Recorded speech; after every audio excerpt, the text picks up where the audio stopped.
Phone tapping విచారణతో Telangana రాజకీయాలు మళ్లీ వేడెక్కాయి. Congress, BRS, BJP నేతల మధ్య మాటల మంటలు రాజేసింది.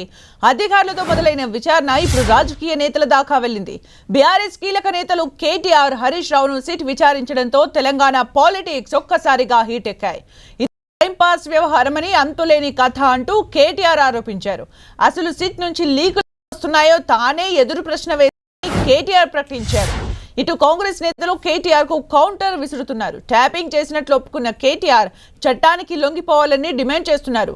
డైవర్షన్ పాలిటిక్స్ కోసం రెండు పార్టీలు డ్రామాలు చేస్తున్నాయని బీజేపీ తన వాయిస్ వినిపిస్తోంది. తనపై వచ్చిన ఆరోపణలపై తానే సిట్ని ఎదురు ప్రశ్నలు సంధించానని మాజీ మంత్రి కేటీఆర్ సిట్ను డైరెక్ట్ అటాక్ చేశారు. హీరోయిన్ల ఫోన్లు ట్యాప్ జరిగాయనడానికి ప్రూఫ్స్ చూపించండని సిట్ను నిలదీసినట్లు కేటీఆర్ చెప్పుకొచ్చారు. అసలు మీడియాకు లీక్ వస్తున్నాయో చెప్పాలని కేటీఆర్ డిమాండ్. ఇక ఇదిలా ఉండగా ఆర్ఎస్ ప్రవీణ్ కుమార్ చేసిన వ్యాఖ్యలు సిట్ చీఫ్ సజ్జనార్ కు ఆగ్రహం తెప్పిస్తున్నాయి. సజ్జనార్ పై 7 క్రిమినల్ కేసులు ఉన్నాయని ప్రకటించిన ప్రవీణ్ కుమార్ కు సజ్జనార్ నోటీసులు పంపించారు. ఇక పూర్తి అప్డేట్స్ మా ప్రతినిధి కరుణాకర్ అందిస్తారు. కరుణాకర్, తెలంగాణలో ఫోన్ ట్యాపింగ్ వ్యవహారం రాజకీయ దుమారం రేపుతున్న పరిస్థితి మనం చూస్తున్నాం. అందులో ప్రధానంగా బీఆర్ఎస్ కీలకైన మాజీ మంత్రి హరీష్ రావు కావచ్చు, బీఆర్ఎస్ వర్కింగ్ ప్రెసిడెంట్ కేటీఆర్ను సిట్ విచారించిన నేపథ్యంలో ఇప్పుడు అధికార కాంగ్రెస్కు ప్రతిపక్ష బీఆర్ఎస్, బీజేపీ పార్టీల మధ్య మాటల యుద్ధం కంటిన్యూ అవుతున్న పరిస్థితిని మనం చూస్తున్నాం. నిన్న కేటీఆర్ను సుదీర్ఘంగా 7 గంటల పాటు సిట్ విచారించింది. విచారణకు ముందు, విచారణ తర్వాత కేటీఆర్ సిట్ పైన కానీ కాంగ్రెస్ ప్రభుత్వం పైన కానీ పెద్ద ఎత్తున ఆగ్రహం వ్యక్తం చేసిన పరిస్థితిని మనం చూసాం. తన వ్యక్తిత్వ హననం అంటే తన ప్రతిష్టను, తన కుటుంబ ప్రతిష్టను దిగజార్చే విధంగా సిట్ కావచ్చు అధికారులు వ్యవహరిస్తున్నారని చెప్పి సిట్ విచారణ సందర్భంగా ఫోన్ ట్యాపింగ్ అంశంలో కూడా కొన్ని లీకులు మీడియాకి ఇచ్చి తన ప్రతిష్టను దిగజార్చే కుట్ర అని చెప్పి కేటీఆర్ ఆవేదన వ్యక్తం చేశారు. డ్రగ్స్ కేసులో తనకు సంబంధం ఉందని, కొంతమంది హీరోయిన్లతో తనకు అక్రమ సంబంధాలు ఉన్నాయని చెప్పి లీకులు ఇచ్చి ఫోన్ ట్యాపింగ్ వ్యవహారంలో తన ప్రతిష్టను దిగజార్చుతున్నారని చెప్పి కేటీఆర్ ఆగ్రహం వ్యక్తం చేశారు. నిన్న సిట్ విచారణపై కూడా కేటీఆర్ అంతా క్రాష్ అని చెప్పి కొట్టిపారేశారు. సిట్ విచారణలో తానే ఎదురు ప్రశ్నించారని చెప్పి సిట్లో జరుగుతున్న కావచ్చు ఫోన్ ట్యాపింగ్ సంబంధించిన కీలక అంశాలు బయటికి లీక్ చేస్తుంది ఎవరని చెప్పి తానే ప్రశ్నించినట్టు, సిట్ ఫోన్ ట్యాపింగ్ సంబంధించి ఇప్పుడు మంత్రులు కానీ తమ ఫోన్లు కానీ జరగట్లేదని చెప్పి కూడా తాను ఎదురు ప్రశ్నించినట్లు కేటీఆర్ చెప్పుకొచ్చారు. మొత్తం మీద ఈ వ్యవహారం అంతా కూడా కొంత రాజకీయ దుమారం రేగుతుంది.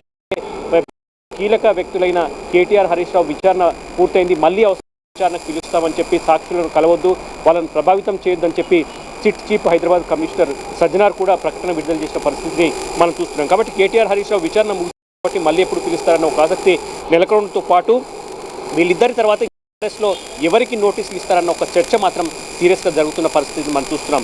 మొన్న బీఆర్ఎస్ పార్టీ నుంచి ఎమ్మెల్సీకి రాజీనామా చేసిన కల్వకుంట్ల కవిత కావచ్చు, మాజీ రాజ్యసభ సభ్యుడు సంతోష్ కుమార్ కావచ్చు, బీఆర్ఎస్ అధినేత మాజీ ముఖ్యమంత్రి కేసీఆర్ కూడా సిట్ నోటీసులు ఇచ్చి విచారణకు పిలిచే అవకాశం ఉందని చెప్పి ఒక ప్రచారం జరుగుతున్న నేపథ్యంలో రాజకీయంగా ఏం జరగబోతుంది అన్నది కొంత ఆసక్తి నెలకొన్న పరిస్థితిని మనం చూస్తున్నాం. ఇదే సందర్భంలో బీఆర్ఎస్ కీలక నేత మాజీ ఐపీఎస్ అధికారి RS Praveen Kumar SIT chief అయిన సజ్జనార్ మీద కొన్ని నిన్న మీడియా సమావేశంలో కీలక వ్యాఖ్యలు చేశారు. సజ్జనార్పై 7 క్రిమినల్ కేసులు ఉన్నాయి.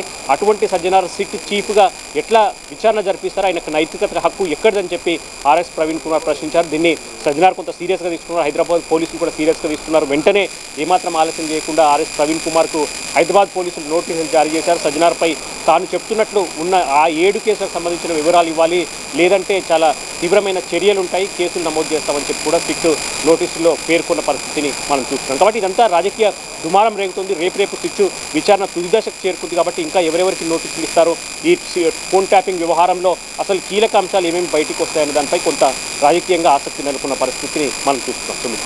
Thank you Karunakar for the updates.